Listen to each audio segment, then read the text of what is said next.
Marwadi university మంచి భవిష్యత్తు కోసం తెలుగు విద్యార్థులు ఇష్టపడే యూనివర్సిటీ. కాల్ 9059052378 9059052379.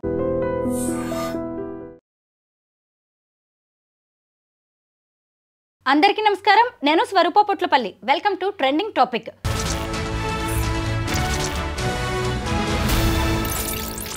కొత్తొక వింత పాతకొ రోత అంటారు కదా, అలా కొత్తగా తన జీవితంలోకి వచ్చిన ప్రియుడే ముఖ్యం అనుకుంది. పాత భర్తని వద్దనుకుంది. ప్రియుడితో కొత్తగా జీవితం ప్రారంభించాలి అంటే తనకి అడ్డంగా ఉన్న పిల్లల్ని ఆమె చంపేసింది.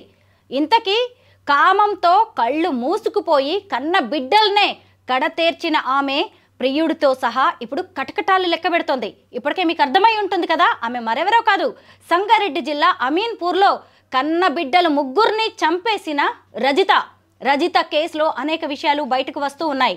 ప్రస్తుతం నాతో పాటు ఫ్యామిలీ కౌన్సిలర్ రజనీ రమ గారు ఉన్నారు. ఆవిడతో మాట్లాడదాం. మేడం నమస్తే. నమస్తే స్వరూప. నేను ఈ ముగ్గురు పిల్లల్ని చంపేసిన ఆ ఇంటికి వెళ్ళాను. ఇప్పుడు పోలీసులు ఆ ఇంటిని సీజ్ చేశారు. ఆ చుట్టుపక్కల వాళ్ళతో మాట్లాడితే ఎన్ని విషయాలు తెలిసాయో. భార్యాభర్త చక్కగా ఉండేవాళ్ళంట. పిల్లలు కూడా చక్కగా ఆ వీధిలోనే ఆడుకుంటూ చక్కగా స్కూల్కి వెళ్ళొస్తూ ఎంత బాగుండేదో అంట ఆ కుటుంబం. ఎప్పుడు ఆ అమ్మాయి కూడా తేడాగా లేదు. భర్త మంచివాడు, చక్కగా ఇద్దరు కుటుంబాన్ని లాగిస్తూ ఉన్నారు. అలాంటి పరిస్థితుల్లో ఈ మూడో వ్యక్తి ఎప్పుడైతే ప్రవేశించాడో 3 నెలలుగా వాళ్ళ కుటుంబంలో కలతలు మొదలయ్యాయి. చివరికి ఆ చిన్న కుటుంబం ఛిద్రమైపోయింది. దీనంతటికి కారణం ఎవరు, ఏంటి అనుకుంటున్నారు మీరు? ఆ స్త్రీ రజిత ఎవరైతే ఉన్నారో ఆమె బుద్ధి వక్రించబట్టే కదా. ఇప్పుడు దిగు అనేవాడు ఎప్పుడు కూడా తప్పు కాదు. దిగవలసిన వాడే లోతు చూసుకోవాలి. అంటే చెడు కాలం పోయే కాలం అంటారు కదా. ఇప్పుడు ఆ ఇంటి భర్త ఎవరైతే ఉన్నారో పాపం ఆయనకి చెడు కాలం అనుకోవాలి, ఆవిడకి పోయే కాలం అనుకోవాలి. అంతే. ఇప్పుడు ఈ కామం కళ్ళు మూసుకుపోయిందని ఇంకా ఏవేవో చెప్తూ ఉంటారు మనకి. ఇగో ఇవన్నిటికీ ప్రూఫ్ ఈవిడ. ఎప్పుడో ఎక్కడో వినేవాళ్ళం. ఇప్పుడు ఫ్రీక్వెంట్గా తరచుగా జరుగుతున్నాయి ఇలాంటివి. ఏంటంటే కోరికలు చెప్పుకున్నాం మనం, ఇది కూడా చాలాసార్లు. ఆ బుద్ధి, ఎక్స్పెక్టేషన్స్ అనేవి, తర్వాత కోరికలు అనేవి ఎక్కువైపోయాయి. స్వేచ్ఛ కూడా ఎక్కువైపోయింది. ఇప్పుడేమో భర్త ఏమో ఏదో వెళ్తున్నాడు, ట్యాంకర్ వాటర్ సప్లై చేయడానికి వెళ్తున్నాడు ఆయన. ఇంకా ఈవిడ జాబ్ చేస్తుంది, తర్వాత అన్ని అవకాశాలు బయటకు వెళ్తుంది కాబట్టి. అలాగే ఎప్పుడో 10th క్లాస్ చదివితే ఇప్పుడు ఆ ఓల్డ్ స్టూడెంట్స్ గ్యాదరింగ్లో మరి ఆ ఓల్డ్ స్టూడెంట్ ఆయన ఫ్రెండ్ ఎవరో ఒక ఆయన శివ ఏంటో పేరు, అతను కలవడం ఏంటి, ఈమె బుద్ధి మళ్ళీ వక్రించడం ఏంటి. ఇప్పుడు ఇన్ని సంవత్సరాలు ఇష్టానో కష్టానో పెళ్లి చేసుకుంది. పెళ్ళి వన్స్ అయిపోయింది. 3 పిల్లలు పుట్టారు. ఒకళ్ళు కాదు, ఇద్దరు. ఈ రోజుల్లో ఒక బిడ్డ ఎవరికైనా పుట్టడమే చాలా అంటే చాలా కష్టమైపోతున్న రోజులు. 3 పిల్లలు పుట్టారు, చక్కని పిల్లలు. పుట్టినప్పుడు తను కూడా బాగానే పెంచుకుంటుంది కదా, చక్కని జీవితం, తను ఉద్యోగం చేస్తుంది. తను ఏమన్నా స్వేచ్ఛకి ఏమన్నా అంతరాయం కల్పించాడా భర్త? లేదు.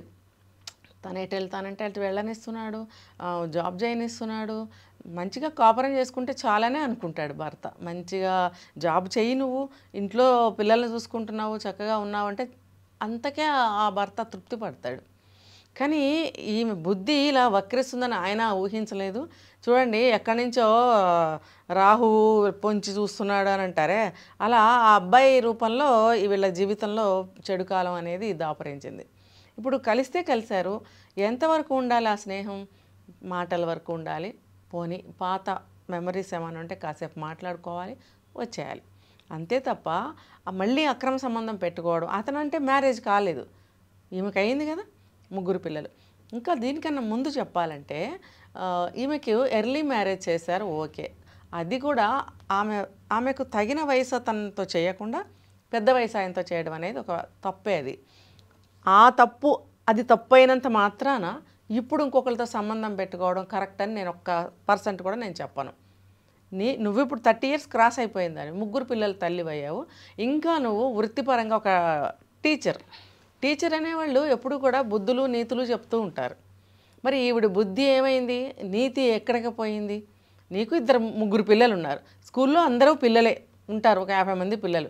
ఇంతమంది పిల్లలకి నువ్వు లేచిన దగ్గర నుంచి ఎన్నో పాఠాలు చెప్తుంటావే. మంచిగా చెప్తారుగా టీచర్స్ అనేవాళ్ళు. ఇలా ఉండకూడదు, ఇలా ఉండాలి, ఇది చేయకూడదు, ఇది చేయాలి, అటు వెళ్ళకూడదు, ఇలా తల్లిదండ్రులు చెప్పిన మాట వినాలి, ఇలా అన్నీ మంచిగా చెప్తుంటారు. మరి ఈవిడ బుద్ధి ఏమైంది? చెప్తారు చూడండి, మీరు అన్నారు ఆవిడ చాలా మంచిదట, నేను ఇంటికి వెళ్ళాను అని. భర్త కూడా చెప్తున్నాడు ఆయనకి ఎంత ఇష్టమో ఆ భార్య అంటే, ఎంత నమ్మకమో. అయితే ఇక్కడ పూర్తిగా మనం ఆమెను తప్పుపడుతూనే ఉన్నాం. ముఖ్యంగా అందరు తప్పుపడుతున్నది ఎక్కడ? ముగ్గురు పిల్లల్ని చంపేయడం దగ్గర. మీరు నేను అసలు ఎవ్వరు కూడా అసలు ఆమెకి చేతులు ఎట్లొచ్చాయో కూడా అర్థం కావట్లేదు. అయితే ఏంటంటే ఇప్పుడు ఆమె ఇంటర్ సెకండ్ ఇయర్లో ఉన్నప్పుడే పెళ్ళయిందంట ఇతనితో, రెండో పెళ్లి. ఇతనికి ఆమెకి 20 ఏళ్ల గ్యాప్ ఉంది. ఆ వయసులో ఆమెకి ఆ పెళ్లిని నో అనడానికి ఏమి కారణాలు కనిపించకపోవచ్చు, కుటుంబ పరిస్థితులు కావచ్చు, లేదంటే ఇంకో ఆప్షన్ లేకపోవడం, అట్లా అయ్యుండొచ్చు. తర్వాత ముగ్గురు పిల్లలు పుట్టారు. ఇక్కడ ఇంకొక విషయం మాట్లాడుకోవాలి. తల్లిదండ్రులు ఇలా 2 ఎకరాలు రాసిచ్చారు అనగానే ముందు వెనక చూడకుండా పెళ్ళిళ్ళు చేసేస్తూ ఉంటారు. కానీ ఈ వయస్సు గ్యాప్ అనేది రేపు ఇలాంటి దారుణాలకి దారితీస్తుందని ఊహించట్లేదు. ఖచ్చితంగా. అయితే మీరు చెప్పిన పాయింట్ కరెక్ట్. అయితే ఈ అమ్మాయి పెళ్లి చేసుకునేటప్పటికి అతను కూడా యంగే కదా. ఈ అమ్మాయికి 17 ఏళ్ళు, అతనికి అప్పటికే ఇంకా 20 ఏళ్ల గ్యాప్ అంటే చూడండి. ఓకే, ఉంటుంది. కొంచెం ఎంగే అని చెప్పుకోవాలి. ఇద్దరు మంచిగా కాపురం చేసుకున్నారు, ముగ్గురు పిల్లలు కూడా పుట్టారు. పుట్టినప్పుడు అతనితో జీవితం నీకు బాగుంది కదా. బాగున్నప్పుడు నువ్వు ఎందుకు ఇంకొకరితో వెళ్ళిపోవాలి? ఫ్రెండ్షిప్ అయితే మాట్లాడుకో, ఎప్పుడైనా కలుసుకోండి. సంబంధాలు ఎందుకు పెట్టుకోవాలి?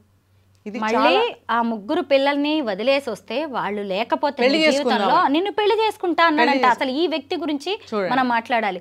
పచ్చని సంసారం ఎంత నిప్పులు పోసాడండి 3 నెలల క్రితం వచ్చి. అతని బుద్ధి కూడా మంచిది కాదనేది ఈ మాటతో అర్థమవుతుంది. నువ్వు కూడా కలిసావు అమ్మాయిని ఇన్ని సంవత్సరాల తర్వాత. కలిసినప్పుడు మంచిగానే మాట్లాడు, ఏమన్నా ఇష్టం ఉంటే ఇంకో 2 మాటలు మాట్లాడు, వెళ్ళిపో. అంతేగాని నువ్వు ముగ్గురు పిల్లల్ని వదిలేసిరా, నువ్వు భర్త ఎందుకయ్యా నీకు? భర్తను పక్కన పెట్టి కాసేపు అనుకుందాం. పిల్లలు ఉన్నారు కదా, ఆమె వయసుకు తగ్గ పిల్లలే కదా.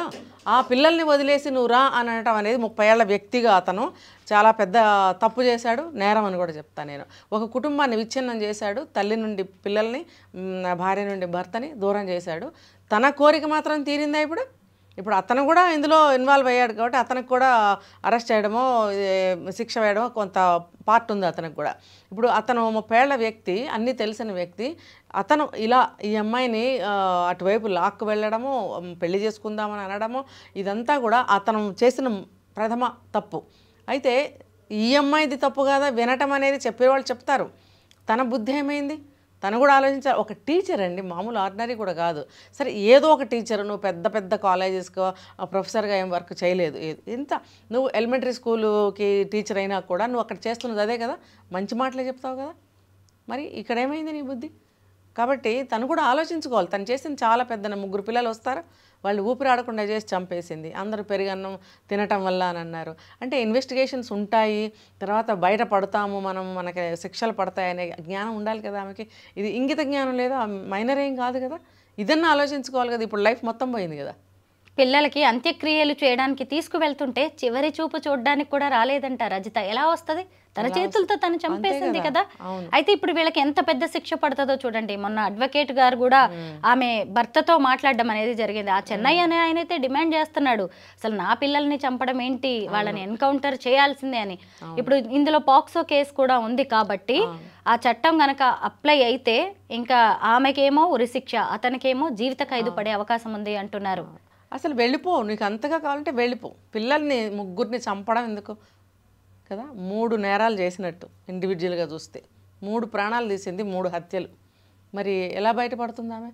భవిష్యత్తు గురించి కనీసం ఆలోచించలేదు. అతనితో కలిసి జీవించవచ్చు అనుకుందే గానీ తను చేస్తున్నది ఎంత పెద్ద నేరం, అది రేపు దొరికిపోతే ఏంటి అనేది పర్యవసానాలు ఆలోచించు. ఇప్పుడు అసలు లైఫే లేకుండా పోతుంది కదా. ఉన్న లైఫ్ పోయింది, అది అసలు ఉండదు. తను కోరుకున్న లైఫ్ అసలు ఉండదు, ఉన్న లైఫ్ పోయింది. పైగా అసలు సమాజాన్ని ఫేస్ చేయడం, అసలు ఏ తల్లిదండ్రులైనా ఎవరైనా బెయిల్ ఇవ్వడానికైనా వస్తారా? చాలామంది చెప్తారు చూడండి, భర్త ప్రేమగా చూస్తే చాలు ఏం లేకపోయినా ఉండొచ్చు. అతను భర్త ఎంత బాగా చూసుకుంటున్నాడండి, ఏం లోటు చేశాడు తనకి. అతనితోనే ఉన్నావు కదా, 3 పిల్లల్ని కన్నావు కదా, నువ్వు చక్కగా జాబ్ చేసుకుంటుంటే చేసుకొనిస్తున్నాడు కదా, నీకేం బాధ వచ్చింది, ఏం లోటు జరిగింది ఈ పని చేయడానికి? కేవలం ఆ ఒక్క విషయమేనా? కంపారిజన్ అనేది ఇక్కడ. ఆ ప్రియుడితో 10వ తరగతిలో పరిచయమైన వాడు, కలిసి చదువుకున్న వాళ్ళు అతనికేమో ఇప్పుడు 30 ఏళ్ళు వచ్చినా పెళ్లి కాలే, 30 ఏళ్ళకి ఈమెకేమో 3 పిల్లలు. అటు చూస్తేనేమో భర్తకి ఆమెకి 20 ఏళ్ల గ్యాప్ ఉన్నట్టుగా కనిపిస్తుంది. ఇతన్ని పోల్చి చూసి అంటే ఈ పిల్లలే లేకపోతే కొత్త జీవితం మొదలు పెట్టచ్చు. నేను ఇక్కడ ఇంకోటి కూడా అబ్జర్వ్ చేసింది ఏంటంటే, అంత గ్యాప్ ఉన్నందువల్ల ఇప్పుడు ఇతనితో వెళ్ళిపోయిందని కూడా అనుకోవటానికి లేదు. ఇప్పుడు కొత్తగా పాత స్నేహితుడు వచ్చేటప్పటికి ఫీల్ అయిపోయింది అనమాట, హీరోయిన్ లాగా ఫీల్ అయిపోయి, అబ్బా నన్ను చూసి కదా ఇంకా నన్ను ప్రేమించి నాతో ఇష్టపడి నన్ను పెళ్లి చేసుకుందాం అని అడుగుతున్నాడు, నేను చాలా గ్రేటు, చాలా అందగత్తని అనుకుని ఫీల్ అయిపోయి ఏవేవో ఊహలు పన్నేసుకొని ఇదిగో ఈ పనులు చేయడం, చివరికి అది పోయాయి ఇది పోయాయి. కానీ ఈ రజిత స్టోరీ అనేది ఇలా కళ్ళు కామంతో మూసుకుపోయిన వాళ్ళ కళ్ళైతే ఇప్పుడు తెరిపిస్తుంది. ఇక నుంచి అయినా ఇలాంటి ఆలోచనలు ఇంకా చాలా మందిలో ఉండొచ్చేమో, ఎవరు చేసిన స్వరూప గారు చివరికి వెళ్ళేది జైలుకే, అంతే చిప్పకూడు తినాల్సిందే. నువ్వు ఎన్ని కలలు కని ఎంత మందిని హత్య చేస్తావో ఆ కళలు నెరవేర్చుకోవడం కోసం ఈ హత్యలు చేసిన వెనువెంటనే ఆ కళలు కూలిపోవడం తథ్యం, వెంటనే వెళ్ళవలసింది జైలుకే. అది ప్రతి ఒక్కళ్ళు ఇలాంటి ఆలోచనలు ప్రతి ఒక్కళ్ళు తెలుసుకోవాలన్నమాట. ఇది చేసిన వెంటనే మనం ఎక్కడికి వెళ్తాం, వాడి దగ్గరికి వెళ్దాం, జైలుకి వెళ్తాం అనేది తెలుసుకోవాలి. ఆడవాళ్ళైనా అంతే, మగవాళ్ళైనా అంతే. చాలా మంచి మాటలు చెప్పారు. Thank you so much Rajani గారు.